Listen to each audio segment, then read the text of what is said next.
Hello friend, welcome to my YouTube channel. मैं rzk आपलोके चाই rzktutorial। আজিৰ এই ভিডিঅ'টোত আলোচনা কৰিম যে আপোনালোকে কেনেকৈ কম্পাৰ্টমেণ্টেল ৰিজাল্ট বাহিৰ কৰিব 1 মিনিটত।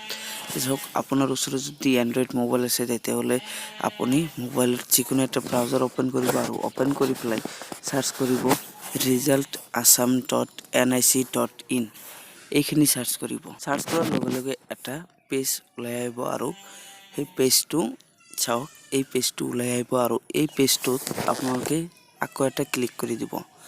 এই পেজটোত আকৌ ক্লিক কৰি দিয়াৰ লগে লগে ওইন এটা পেজ লৈ যাব। তাৰ পিছত কি কৰিব লাগে চাই থাকক, মই দেখুৱাই দি আছো।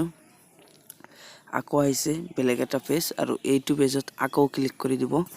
ক্লিক কৰি দিয়াৰ লগে লগে আপোনাৰ যেটো ৰোল নাম্বাৰ আৰু নংটো ৰোল আৰু নংটো যেটো সাবমিট কৰিব লাগিব সেই অপচনখিনি আহি গৈছে। তো ওপৰত চাওক, ৰোলটো বহাব লাগিব আৰু তলত নংটো বহাব লাগিব। তে ৰোলটো বহাওতে আপোনাৰ ৰোলৰ আগত যদি বি বা বিএম আছে তেতিয়াহলে BM19 বা B19 লিখি এটা হাইফেন দিব। তাৰ পিছতে নম্বৰ কেইটা লিখিব। যদি তেনেকৈ নহয় স্পেস দিয়ে কিন্তু ৰিজাল্ট বাহিৰ নহয়। স্পেস নিদিব, হাইফেন দিব লাগিব। তাৰ পিছত নংটো বহাব। তাৰ পিছত এন্টাৰ দা ডিজিট। যে আপোনাৰ ওচৰত কেইটামান সংখ্যা দেখুৱাই দি আছে সেই সংখ্যাকেইটা বহাব লাগিব। এইটো আপোনাৰ এইটো সকলোৰে বেলেগ বেলেগ ধৰণৰ সংখ্যা আহিব।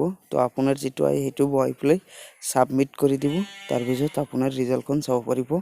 আজি 10টা বজাতহে চাব পাৰিব। 10টা বজাত আজি ৰিজাল্ট পাবলিশ হ'ব কম্পাৰ্টমেণ্টেল এক্সামৰ। তো ফ্ৰেন্ড, আজিৰ ভিডিও ইমানে। যদি ভাল লাগিছে নিশ্চয় লাইক কৰিব আৰু শেয়াৰ কৰিব। Thank U.